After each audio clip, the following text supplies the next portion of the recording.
Hello student, स्वागत है आप सबका मेरे YouTube channel study with Anju Yadav. आज हम पढ़ेंगे कक्षा 7 अभ्यास 3 का बी।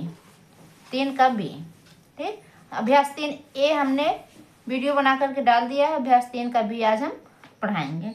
तो पहला क्वेश्चन है, किसी कक्षा के 5 शिक्षार्थियों ने गणित की परीक्षा में क्रमशः 40, 50, 68, 70, 72 अंक प्राप्त किए हैं।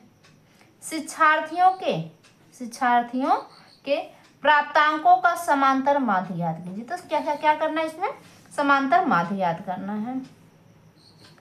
तो जैसे समांतर माध्य के लिए एक फार्मूला होता है, समांतर माध्य बराबर होता है कुल पदों का योग, जो संख्याएं दी गई हैं उनका योग बटे पदों की संख्या, मतलब जितनी संख्या दी गई है, जैसे 1 2 3 4 5 दिए गए हैं तो नीचे बटे क्या हो जाएगा, पदों की संख्या बटे 5 कर लेते हैं। तो इक्वल टू, इसको हम सांकेतिक भाषा में लिख सकते हैं, संकेत में सिग्मा x अपॉन n। तो हो जाएगा, देखिए शिक्षार्थियों के प्राप्तांकों का समांतर माध्य बराबर संख्याओं का क्या करना है, योग करना है। 40 धन 50 धन 68 धन 70 धन 72 संख्याओं का योग कर लेंगे। तो बटे क्या है, पदों की संख्या कितनी है, 5 है, तो बटे 5 कर लेंगे। अब हम टोटल क्या करेंगे, जोड़ेंगे तो हो जाएगा 8 2 10, 10 के 0 हासिल 1, 7 7 14, 14 और 6 20, 20 5 25, 25 4 29, 1 30, टोटल आया 300 बटे 5। इसको हम डिवाइड कर देते हैं, 5 से डिवाइड करेंगे तो कितना आएगा, 5 6 30, 0 बच रहा है 0, इक्वल टू आ जाएगा समांतर माध्य बराबर हो जाएगा 60। यही हो जाएगा इसका आंसर। इसका आंसर क्या होगा।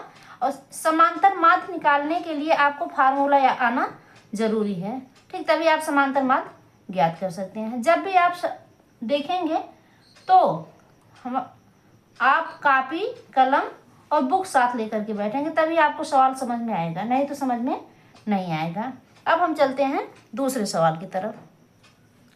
हाँ, तो दूसरा सवाल है, किसी फैक्ट्री के 15 मजदूरों की प्रतिदिन की मजदूरी क्रमशः 70, 110, 65, 80, 75, 85, 80, 76, 94, 100, 105, 110, 103, 81, 86 रुपये हैं। मजदूरों की मजदूरी का समांतर माध्य ज्ञात कीजिए। तभी हमने समांतर माध्य का आपको फार्मूला बता दिया कि समांतर माध्य बराबर होता है पदों का योग बटे पदों की संख्या, सिग्मा x बटे सिग्मा n। तो इन संख्याओं का पहले क्या करेंगे, योग कर देंगे। फिर क्या करना होगा, पहले संख्या गिन लो, 1 2 3 4 5 6 7 8 9 10 11 12 13 14 15, तो बटे क्या हो जाएगा 15, क्योंकि संख्याओं की संख्या लिखनी होती है। वैसे पे यहाँ 15 मजदूर दे दिए गए थे, 15 मजदूरों की मजदूरी थी, तो यहाँ दे दिया गया था, लेकिन गिन भी सकते हो क्योंकि हमको 15 लिखना है। ठीक, तो अब हम हल करते हैं। हाँ, तो सूत्र लगाते समय, हम हल करते समय सूत्र को पहले दिखा देते हैं। समांतर माध्य बराबर क्या होता है, कुल पदों का योग बट्टे पदों की संख्या, सिग्मा x अपॉन सिग्मा यानी कोण। तो सबसे पहले मजदूरों की मजदूरी का समांतर माध्य निकालेंगे। समांतर माध्य बराबर हो जाएगा, पदों का योग करेंगे, 70 धन 110 धन 65 धन 80 धन 75 धन 80 धन 75 धन 50, जितनी भी संख्याएं दी गई हैं उसका हम क्या कर रहे हैं, प्लस कर रहे हैं। Plus 80 plus 76 plus 44 plus 100 plus, देखिए संख्या जगह कम पड़ रही थी इसलिए नीचे लिखना पड़ा, प्लस क्या हो जाएगा 105 plus 110 plus 103 plus 81 plus 36 upon 15। Total करने के बाद हमको मिला है 1320। कितना मिला है, 1320। ठीक, और नीचे 15 है ही है। अब हम इसको डिवाइड कर लेते हैं, 5 से डिवाइड करेंगे। देखिए अगर लास्ट में किसी भी संख्या के लास्ट में 0 है और 5 है तो उसको आप 5 से डिवाइड करिए, तुरंत डिवाइड हो जाता है। तो 5 से डिवाइड करेंगे तो 5 दूनी 10 आया, 3 बचा यहाँ 32 हो गया, 5 6 30, 2 बचा, 5 चौक 20 आ गया 264। ठीक, ध्यान दीजिएगा 264, यहाँ आया 5 15। तो 264 इक्वल क्या हो जाएगा 264/3। अब इसको हम 3 से डिवाइड कर देंगे, कितना हो जाएगा 3 सत्ते की 3 अट्ठे 24, 2 बच रहा है, यहाँ 24 मिला करके हो जाएगा 3 अट्ठे 24 इक्वल टू समांतर माध्य क्या आया 88 आ गया 88। ठीक, इसका आंसर कितना आएगा 88 आएगा। तो इस प्रकार दूसरा सवाल हल हो गया। अब हम चलते हैं तीसरे सवाल की तरफ।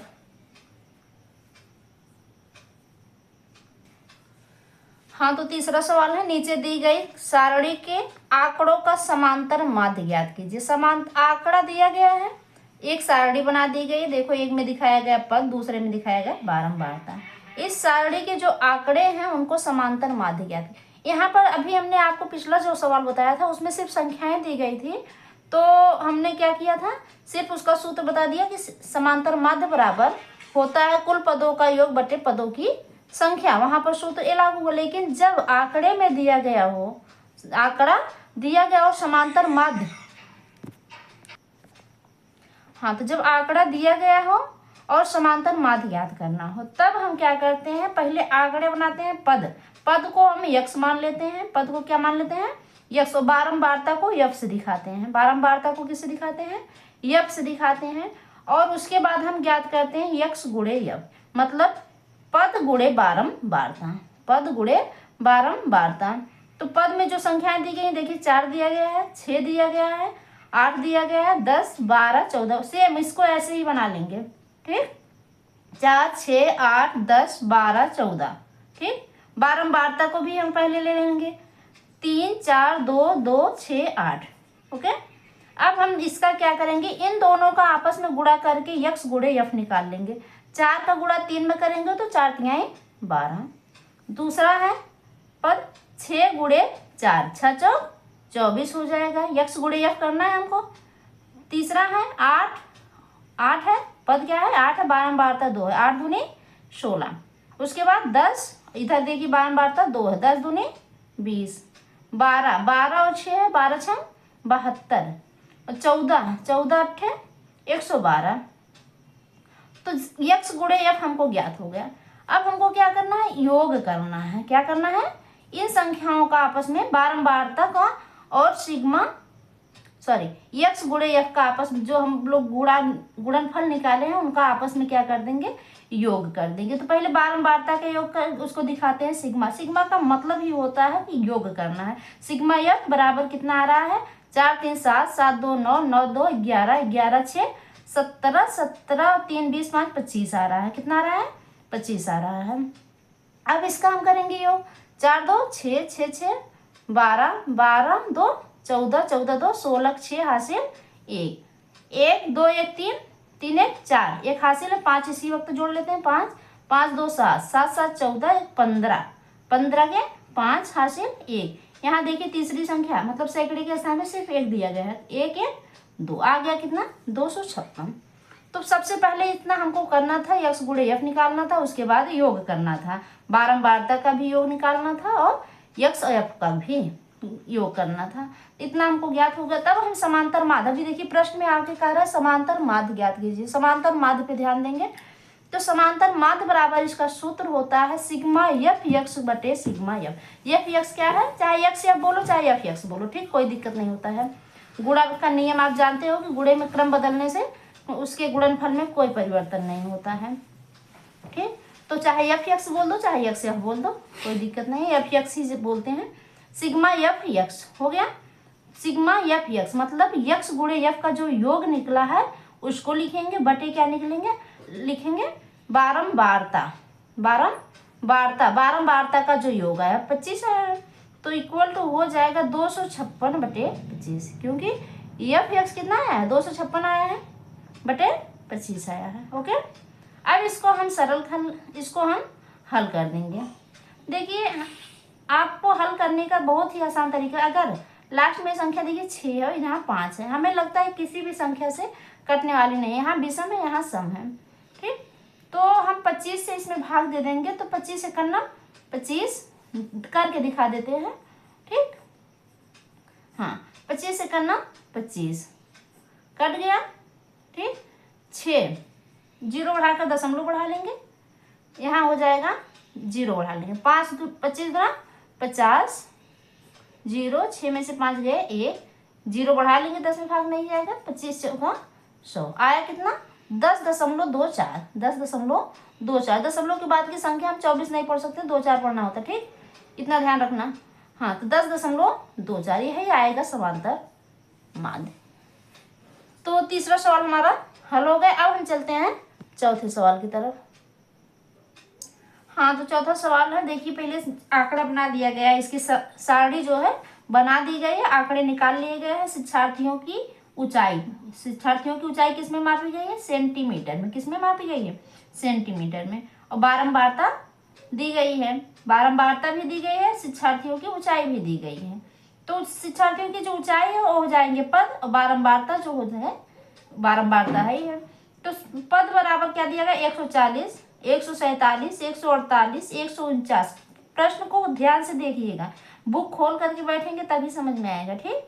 150, 151, 154, 158, 159, 160। बारंबारता 3, 4, 5, 6, 10, 7, 5, 4, 4, 2। गुड, ठीक। अब प्रश्न है, उपरयुक्त आंकड़ों का समांतर माध्य ज्ञात कीजिए। अभी हमने पिछला सवाल जो आपको बताया था तीसरा, सेम उसी तरह इसको लगाना है। समांतर माध्य ज्ञात करना है, तो समांतर माध्य आंकड़ा दिया गया है, सारणी दी गई है आपको। तो समांतर माध्य अगर ज्ञात करना है तो सबसे हम पहले क्या करते हैं, इन दोनों का आपस में गुणा कर देते हैं, ठीक। जो जिसके सामने है उसी के सामने गुणा करना है, ऐसे नहीं चाहे जहां गुणा कर देना, ठीक। तो 140 गुणे 3 कर लेंगे, 147 गुणे 4, ऐसे हम कर डालेंगे सबका। तो हम चलते हैं सारणी हम लोग भी अपना तैयार कर लेते हैं, हल करेंगे, ठीक। हाँ तो हल देख लीजिए, शिक्षार्थियों की ऊंचाई है उसको हम क्या दिखा देंगे, यक्स दिखा देंगे। बारंबारता क्या है, यफ है, तो इस हो जाएगा यक्स गुणे यफ, यक्स गुणे यफ, चाहे यफ गुणे यक्स बोलो, ठीक। तो 140 गुणे 3 हो जाएगा कितना, 140 3 है 420 होता है, ठीक, ध्यान दीजिएगा।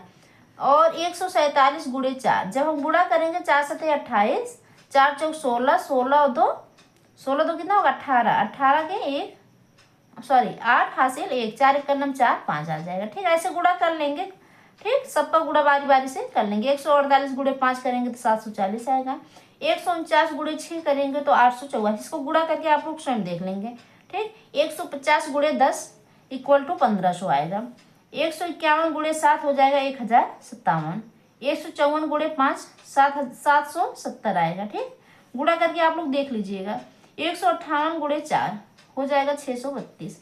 159 गुणे 4 हो जाएगा 636, ठीक।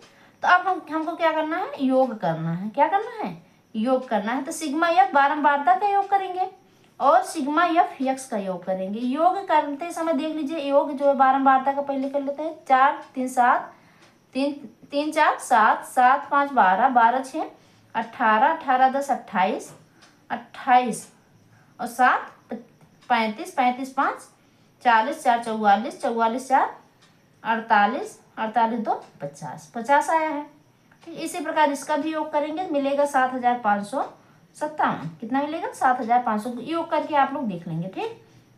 बहुत ही आसान सवाल है। समांतर माध्य, अब हमको मेन टॉपिक इसका जो है, मेन प्रश्न जो है हमारा समांतर माध्य याद करना। समांतर माध्य हम बिना यक्स गुणे यफ निकाले नहीं कर सकते हैं, इसलिए हमको पहले क्या निकालना है, यक्स गुणे यफ का योग निकालना है, ठीक। तो समांतर माध्य बराबर सूत्र हमने अभी आपको पहले बता दिया, सिग्मा एफ यक्स अपान सिग्मा एफ। तो सिग्मा एफ एक्स हमारा कितना है, 7557 आया है, ठीक। और एफ बराबर कितना है, 50।